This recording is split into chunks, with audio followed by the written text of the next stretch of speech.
Bonjour à toutes et à tous et bienvenue dans cette vidéo de présentation de la section 5 des notes de cours du chapitre 16 Système dynamique linéaire. Cette section 5 constitue l'aboutissement des enseignements de maths de cette année. Et par conséquent, vous pouvez considérer le fait de bien comprendre son contenu comme votre objectif de cette année en maths. Et si vous y parvenez, vous pourrez considérer que vous avez largement rempli votre contrat. Un objectif encore plus précis, plus opérationnel, ça revient un peu au même, c'est de comprendre les figures de la dernière sous-section, l'allure des portraits de face, entre le slide 94 et le slide 105. Ou encore, mais ça revient à peu près au même, comprendre les phénomènes à l'œuvre sur cette applette. Quand vous cochez la case Companion Matrix. Et on va tout de suite au premier slide. Le but de cette section 5 est de faire le lien avec les équations différentielles du premier semestre, plus exactement le sous-chapitre 2, qui s'appelle dans la terminologie des physiciens système libre, et dans la terminologie des mathématiciens équations différentielles, linéaires, homogènes, et on pourrait rajouter à coefficient constant, et d'ordre 2. L'adjectif homogène ou libre signifiant sans forçage. Le but est donc de revisiter cette partie du cours d'équations différentielles du premier semestre, mais aussi tout ce que vous avez vu sur ces équations en physique, électrocinétique et en mécanique. Par rapport au chapitre équations différentielles du cours de maths, on a désigné de la même manière l'équation, ainsi que les deux paramètres, gamma et kappa, dont elle dépend. Il y a toutefois une différence de notation, c'est que la variable d'état qui était notée U de t au premier semestre, cette fois-ci on va la noter x de t, et on a fait ce choix de manière à être cohérent avec l'ensemble des enseignements des chapitres d'algèbre linéaire, dans lesquels la lettre x était plutôt utilisée pour désigner les coordonnées dans la base initiale. Alors, x1, xn ou x1, xd en dimension quelconque, et xy en dimension 2. Et on a utilisé les lettres uv pour désigner les coordonnées dans la nouvelle base lorsqu'on faisait un changement de base dans R2. Ou u1, un, u1, ud pour désigner les coordonnées dans la nouvelle base en dimension quelconque. Bref, on a choisi cette notation x pour être cohérent avec ce schéma. Et donc, par rapport au cours d'équations différentielles, il faut juste vous habituer au fait que, à présent, la variable d'état, ça n'est plus u de t, c'est x de t. Dans toute cette section, on va adopter un point de vue différent et par bien des aspects meilleurs sur cette équation. On va la voir comme un système. Ce système, c'est ce qu'on appelle le système différentiel compagnon associé à l'équation. Voilà l'expression du système. C'est un système différentiel linéaire d'ordre 1 en dimension 2. Et donc on peut l'écrire sous une forme x point égale à x, où A est une matrice de 2 qui a cette expression. La matrice est ce qu'on appelle la matrice compagnon associée à l'équation différentielle. Ces deux définitions, système différentiel compagnon, matrice compagnon, elles ont déjà été introduites dans le cours d'équations différentielles du premier semestre, même si à l'époque, vous étiez moins bien armé pour comprendre leur sens. Aujourd'hui, vous l'êtes beaucoup plus. Je vous montre rapidement où ça se trouve dans le sous-chapitre 2, puisque l'organisation a changé. Section 5, complément. Sous-section, système différentiel et matrice compagnon. L'équation, avec la notation U pour désigner la variable d'état. Le système différentiel compagnon associé. L'équivalence entre les deux, on va y revenir. Les applettes qui illustrent cette équivalence, on va y revenir.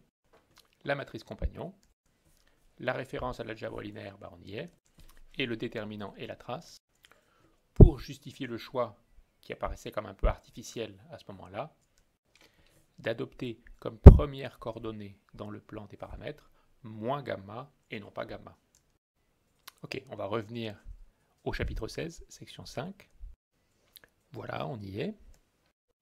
Et le premier travail qu'il va nous falloir faire, c'est nous assurer que l'équation différentielle et le système compagnon sont équivalents. Cette équivalence, elle est formalisée dans le paragraphe suivant, mais le plus important, c'est surtout que vous en ayez une compréhension intuitive. Et pour ça, regardez, comment est-ce qu'on a défini le système compagnon à partir de l'équation différentielle? Eh bien, alors que pour l'équation différentielle, la variable d'état est un scalaire, petit x de t, eh bien, pour le système différentiel compagnon, c'est un vecteur, grand X de t, à deux composantes, donc deux scalaires, petit x de t, petit y de t. Donc pour passer de l'une à l'autre, on a ajouté une deuxième composante à la variable d'état. Eh bien, cette deuxième composante, c'est la vitesse. Si bien que si vous cherchez à écrire le système différentiel qui gouverne ces deux composantes, c'est-à-dire la variation au premier ordre de x et de y, la variation au premier ordre de x, c'est y, puisque y représente la vitesse, et la variation au premier ordre de y, eh bien c'est l'accélération. L'accélération, c'est x de point. X de point, il vaut cette expression-là, en fonction de x et de x point, qui devient précisément cette expression-là, en fonction de x et de y. D'une certaine manière, une fois que vous avez décidé que la deuxième composante du système va représenter la vitesse, vous n'avez pas le choix pour écrire votre système en cohérence avec l'équation. Et de la même manière, à partir du système maintenant, si vous remplacez dans la deuxième équation y par x point, vous obtenez l'équation E de h, la version côté droit. Donc vous voyez, c'est vraiment la même loi d'évolution déterministe formulée de deux manières, comme une équation ou comme un système. Et l'avantage du point de vue système, c'est qu'il va nous permettre de mettre en œuvre tout ce qu'on a appris en algèbre linéaire. Voilà, on en a presque dit suffisamment sur cette équivalence. On va très rapidement aller voir au paragraphe suivant sa justification formelle. Alors voilà le paragraphe qui formalise cette équivalence entre équation différentielle et système compagnon. Il y a équivalence au sens où l'ensemble des solutions de l'équation différentielle et l'ensemble des solutions du système différentiel compagnon sont en bijection. Et voici l'expression de cette bijection et de sa bijection réciproque. Pour passer d'une solution de l'équation différentielle à une solution du système, il suffit d'ajouter la vitesse comme deuxième composante. Et pour passer d'une solution du système à une solution de l'équation, il suffit de se restreindre à la première composante. Ce qui est formalisé par cette proposition. Si t donne x de t est une solution de l'équation, alors en ajoutant une deuxième composante égale à la vitesse de x de t, vous obtenez une solution du système. Réciproquement, si t donne x de t, y de t est une solution du système, en vous restreignant à la première composante, vous obtenez une solution de l'équation. Démonstration, c'est une vérification automatique, dans le sens 1 comme dans le sens 2. La manière dont on a construit le système à partir de l'équation vous garantit que ces deux assertions sont vraies. Je ne pensais pas la peine que je commente davantage la démonstration, je vous laisse la lire au rythme que vous souhaitez, mais essentiellement les commentaires qu'on avait fait lors de la définition de slide précédent étaient suffisants. Et on passe au slide suivant, applet. Et voici deux applets qui permettent de visualiser de manière très concrète le lien entre l'équation différentielle, dont on a représenté dans la fenêtre à droite ici ou ici le graphe d'une solution x en fonction du temps, et le système différentiel compagnon associé, qui n'est pas explicité sur l'applet, contrairement à l'équation, mais dont on a représenté dans la fenêtre de gauche, ici et ici, le portrait de phase dans le plan x, y égale x point. Alors c'est presque la même applet, elle diffère légèrement dans la manière de formuler l'équation. Et côté gauche, on a trois paramètres parce qu'on a un paramètre de masse m. Bon, nous en maths, on ne s'embête pas, on met la masse m égale à 1, ce qui est le cas par défaut ici sur l'applet. Et puis dans l'applet de droite, on a un paramétrage un peu plus élaboré de l'équation à l'aide des deux paramètres qui sont la pulsation propre non amortie, notée ici oméga n, n comme naturel, natural, et le taux d'amortissement de zeta. C'est l'occasion d'aller relire ces définitions dans le chapitre équations différentielles. Sous-chapitre 2, système libre. Section 3, comportement des solutions. Pulsation propre, taux d'amortissement. Pulsation propre, taux d'amortissement. Pulsation propre non amortie, oméga 0, qui en anglais dans l'applet est noté oméga indice n, n comme natural, et taux d'amortissement, zeta. Bon, on revient au chapitre 16. Et dans le cas d'un amortissement nul ou faible, l'expression des valeurs propres complexes conjuguées en fonction de ces paramètres oméga 0 et zeta montre que les valeurs propres complexes conjuguées, dans ce cas, ont pour module oméga 0. Ce qui est représenté sur l'applet de droite, dans cette fenêtre qui illustre la position des valeurs propres. Ici, on est sur l'applet en question. Vous voyez que si je modifie la valeur de zeta, les deux valeurs propres sont situées sur un cercle de rayon, ici 1, puisque oméga n vaut 1. Bon, ça c'était un petit aparté pour le plaisir sur l'expression des valeurs propres en fonction de ces deux paramètres, mais ce n'est pas notre sujet ici. Notre sujet, c'est le lien entre l'équation différentielle et le système compagnon. Et de manière très concrète, le lien entre les trajectoires du système dans l'espace des phases et l'allure du graphe des solutions en fonction du temps, solution de l'équation. Et comme la variable d'état de l'équation, c'est une des deux composantes du système, ce qui est représenté côté droit, c'est ce que vous avez appelé dans le mini-projet informatique les chronogrammes, une coordonnée en fonction du temps. Allez, on va regarder ça sur l'applet. Alors voilà ce que vous voyez quand vous ouvrez l'applet. On va cliquer sur Roots pour faire apparaître les valeurs propres. La masse est égale à 1, ça nous convient très bien. On va cliquer sur Show Trajectory pour faire apparaître la trajectoire dans l'espace des phases. Pour avoir une oscillation qui s'amortit un peu moins vite, on diminue la dissipation. Et si on clique sur Relate Diagrams, on voit apparaître cette droite horizontale jaune à droite et verticale à gauche, qui représente les ensembles x égale constante. Attention, bien sûr, x est représenté verticalement à droite et horizontalement à gauche. Vous voyez, si je fais varier la condition initiale, on voit la position x qui varie. On peut aussi faire varier la vitesse initiale. Et si on lance l'animation, on voit l'évolution dans le temps des deux solutions. Côté droit, la solution de l'équation différentielle, et côté gauche, la solution du système différentiel dans l'espace des phases. Et la coordonnée verticale côté droit, x correspond bien à la coordonnée horizontale côté gauche. Finalement, ces deux représentations de la même solution, c'est juste que côté gauche, on a représenté, outre la coordonnée x, la vitesse x point en fonction du temps. Et on en a dit suffisamment sur ces applets. On passe au slide suivant. Objectif, être capable de tracer, comprendre, interpréter le portrait de phase de l'équation. Ce qu'on voyait, fenêtre de gauche dans les deux applets. Et là, c'est le moment de respirer un grand coup et de faire redescendre la pression. Pourquoi? Eh bien parce que tracer le portrait de phase d'un système différentiel de 2, matrice de 2, vous savez déjà faire. C'est ce qu'on a fait à la section 4. On va simplement se concentrer sur un cas particulier du système différentiel général x point égale à x.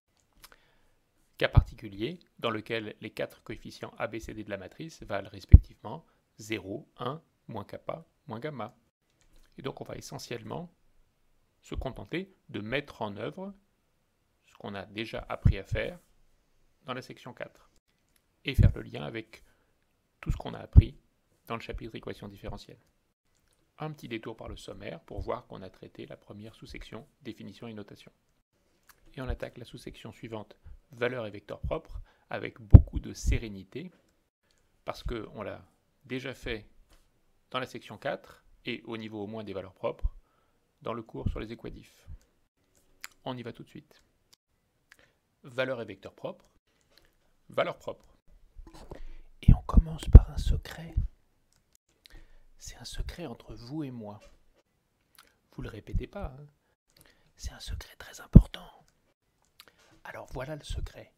Le secret, c'est que le polynôme qui définit l'équation caractéristique associée à l'équation différentielle d'ordre 2 du premier semestre, et que vous avez vu toute l'année en physique et en mécanique, eh bien ce polynôme, c'est le polynôme caractéristique de la matrice compagnon. Oh là là! Et c'est pour ça qu'au premier semestre, sous chapitre 2, système libre du chapitre équation différentielle, section 2, expression des solutions, eh ben, on avait introduit la terminologie polynôme caractéristique et valeur propre. Polynôme caractéristique pour désigner à l'ordre 1 comme à l'ordre 2 le polynôme associé à l'équation caractéristique de l'équation différentielle, et valeur propre pour désigner les racines de ce polynôme caractéristique. Et enfin mode propre pour désigner les solutions associées, exponentielles associées. On revient au chapitre 16. Ce polynôme caractéristique, vous pouvez l'exprimer soit en fonction des deux paramètres gamma et kappa, soit en fonction de la trace et du déterminant.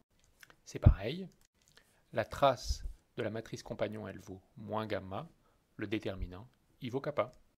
Et donc l'expression des valeurs propres en fonction des paramètres dans les trois cas suivant le signe du déterminant, c'est quelque chose que vous commencez à connaître, puisque en termes de gamma et kappa, colonne de droite, on l'a fait dans le cours équation différentielle. Sous chapitre 2, on l'a fait ici. Et puis, pour une matrice de 2 quelconque, en fonction de la trace et du déterminant, on l'a fait dans la section précédente, la section 4.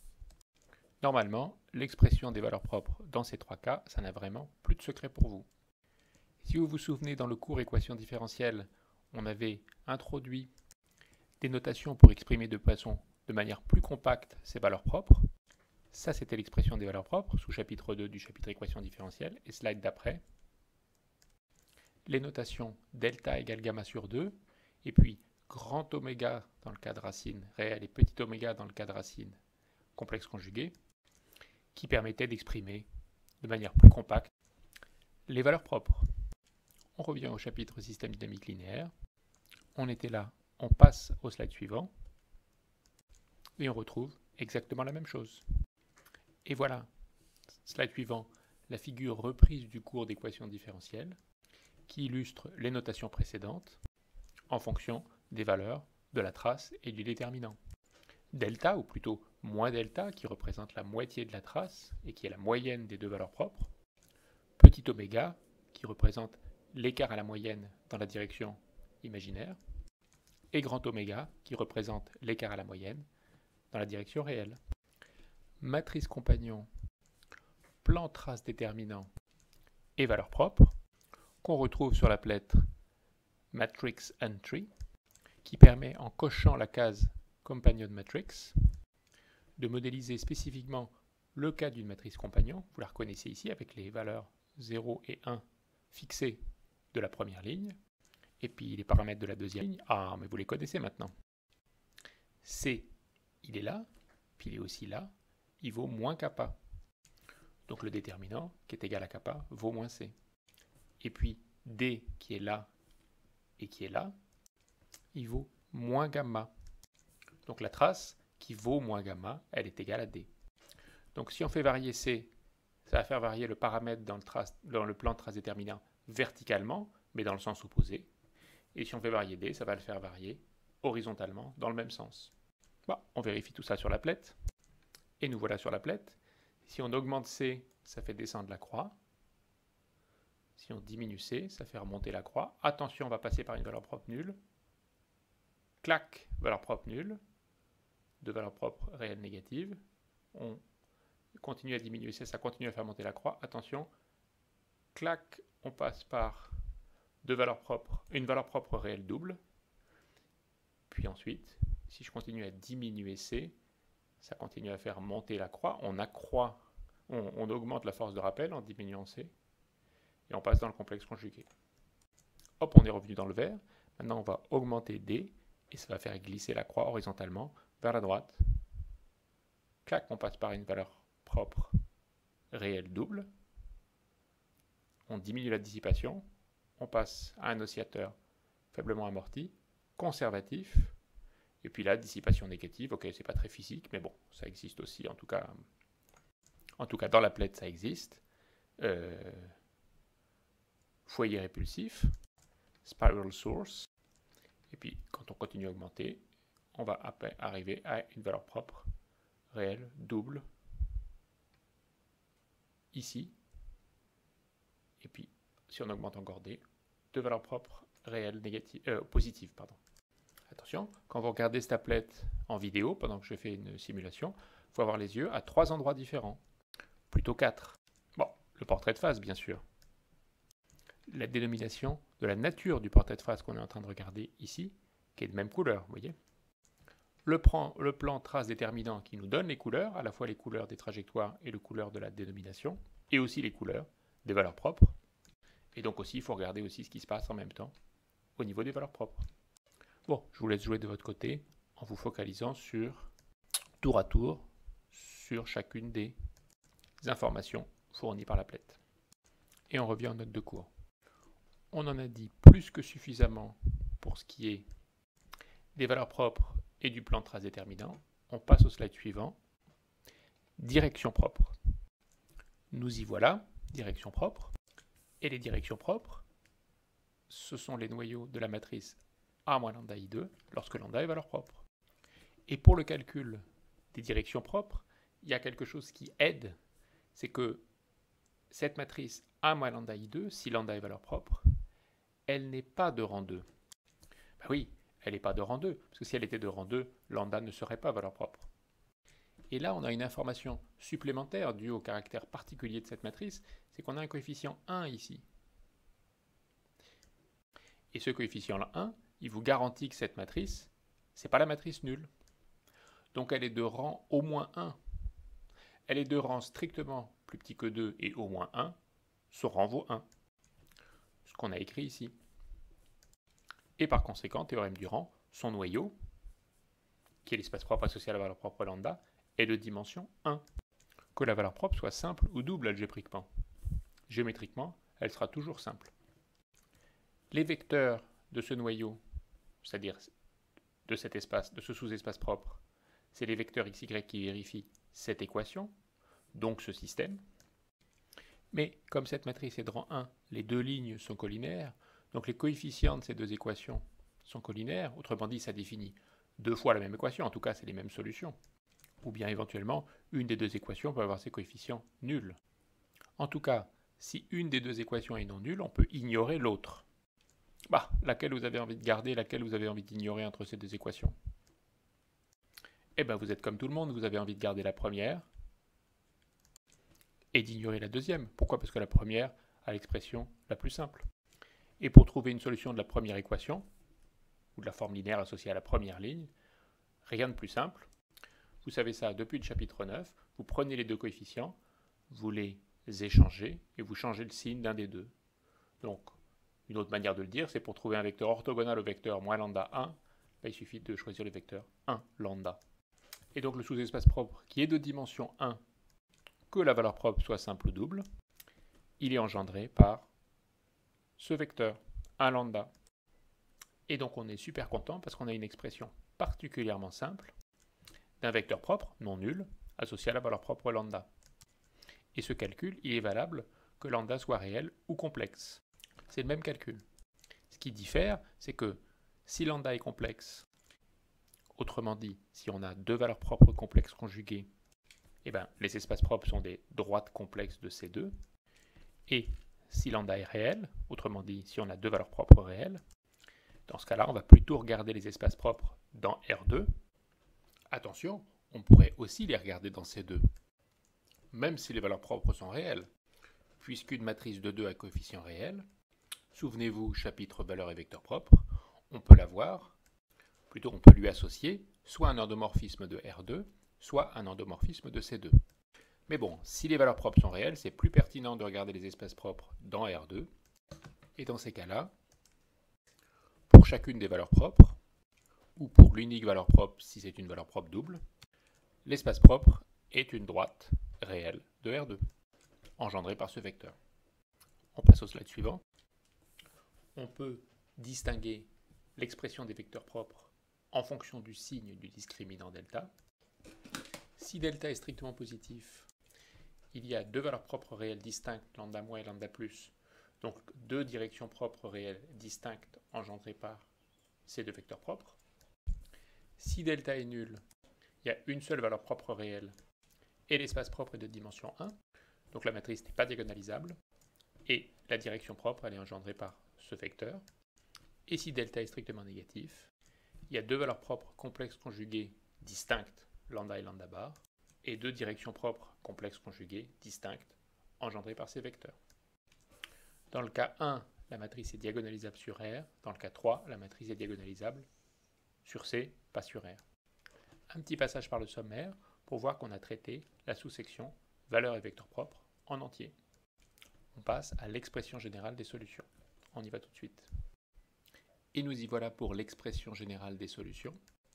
En gros, on va s'appuyer sur les éléments propres, c'est-à-dire sur le fait que, au moins dans le cas diagonalisable, toute solution s'écrit comme une combinaison linéaire de modes propres. C'est ce que nous dit la proposition 11. Allons voir ce que nous dit exactement la proposition 11. Elle nous dit exactement ça. Si la matrice est diagonalisable, toute solution peut s'écrire sous la forme d'une combinaison linéaire de modes propres. Dit autrement, les modes propres forment une base de l'espace des solutions. On va appliquer ça à notre matrice compagnon en distinguant trois cas suivant le signe de delta. Premier cas le plus simple, delta discriminant strictement positif.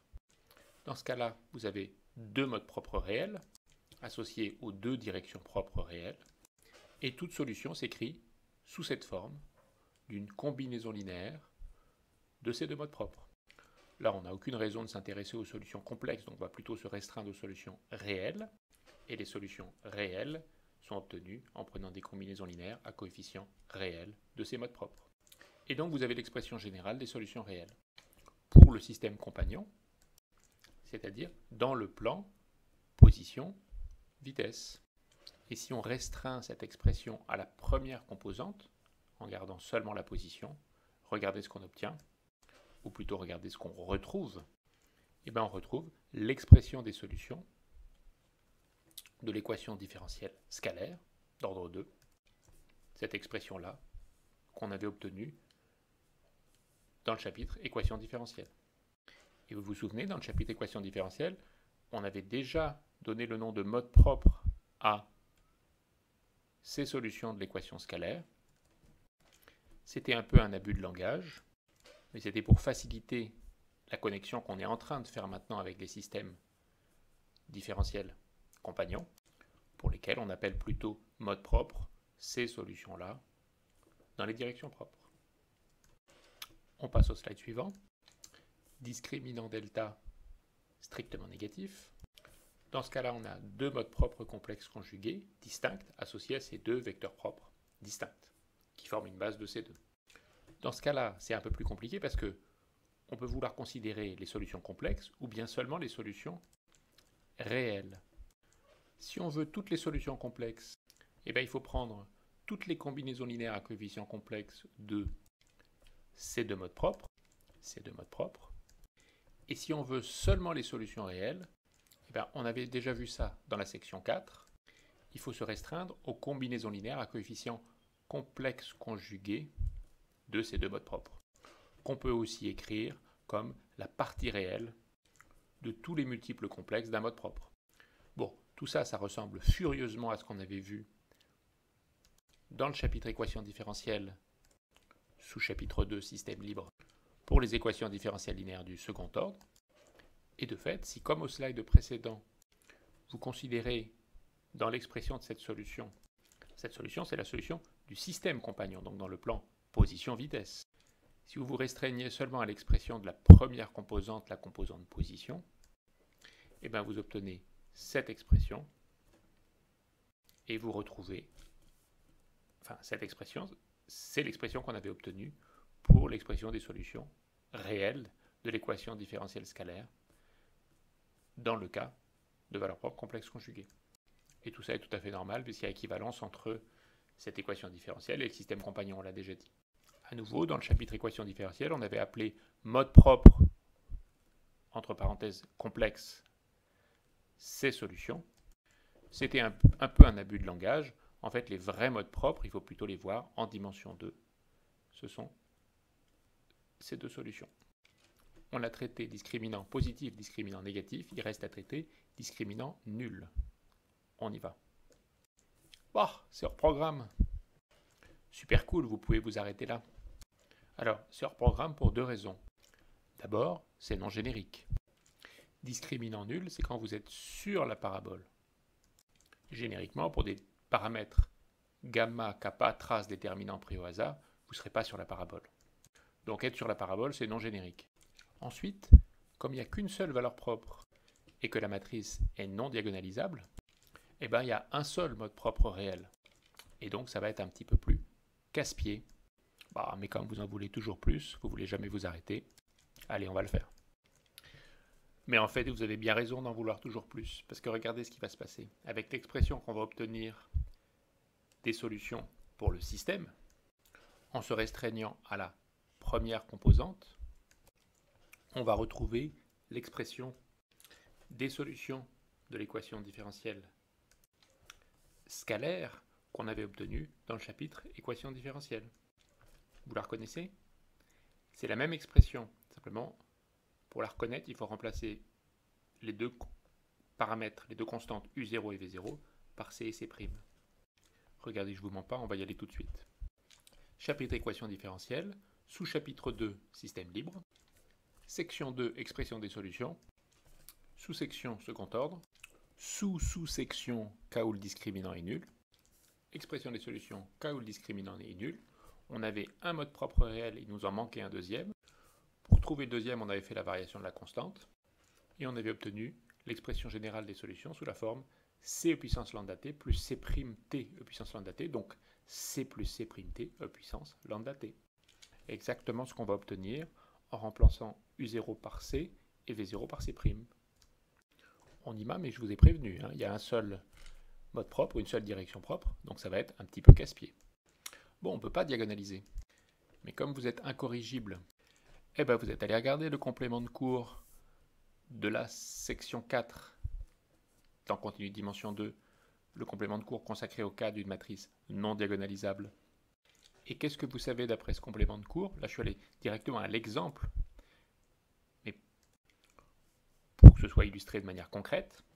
Et regardez l'exemple coup de bol. Ah, c'est justement une matrice compagnon.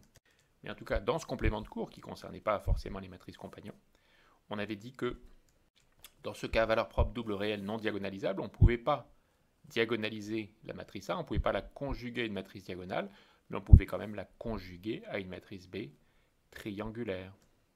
Et pour ça, il suffisait de choisir une nouvelle base constituée d'un vecteur propre, et puis d'un deuxième vecteur, quelconque, pourvu qu'il ne soit pas collinaire au premier.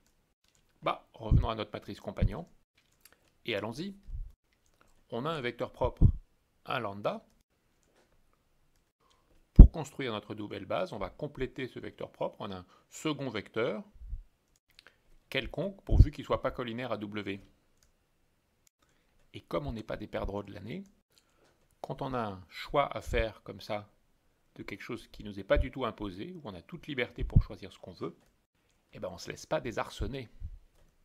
On en profite pour choisir le deuxième vecteur le plus simple possible, non collinaire au premier. Vous connaissez plus simple que 0,1 comme vecteur non collinaire à lambda? Eh ben non, il n'y a pas plus simple. Bon, une fois que vous avez choisi votre matrice P, pour obtenir la matrice B conjuguée de A par P, deux méthodes. Ou bien vous calculez P-1, ça se fait bien. Et puis vous calculez P-1 à P, ça se fait pas mal non plus. Et puis surtout, vous savez a priori que B est triangulaire. Le seul coefficient de B qu'il faut calculer, c'est celui-là. Donc il n'y a pas trop de risque de se tromper dans le calcul. Autre possibilité, comme ce que vous avez à déterminer, c'est la seconde colonne de la matrice B, la première colonne, vous savez a priori que c'est lambda 0, Pour trouver cette seconde colonne, vous regardez l'image par A du second vecteur de base, du second vecteur de votre nouvelle base. A, ça vaut cette matrice, donc vous trouvez 1 moins gamma, et ce vecteur 1 moins gamma, il faut l'exprimer en fonction des vecteurs de la nouvelle base. Mais là, on ne vous la fait pas. Comme le discriminant est nul, les valeurs propres, elles sont égales et elles valent moins gamma sur 2. Donc ce vecteur-là, il vaut 1 de lambda, qu'on peut décomposer à vue en combinaison linéaire de nos deux vecteurs de la nouvelle base. Et on retrouve nos deux coefficients, 1 ici devant le 1 lambda et lambda, qui nous redonne les deux coordonnées de la deuxième colonne de la matrice B. Bref, vous faites votre méthode favorite, vous obtenez votre matrice B. A, pour l'expression des solutions, c'est un système triangulaire. Si vous n'avez pas fait le complément hors programme, vous êtes mal. Mais si vous l'avez fait, vous vous dites « je ne l'ai pas fait pour rien ». Et puis que vous l'ayez fait, que vous ne l'ayez pas fait, de toute façon, c'est indiqué. Vous allez à la proposition 17. La proposition 17, elle vous donne l'expression des solutions de ce système triangulaire, donc associé à cette matrice.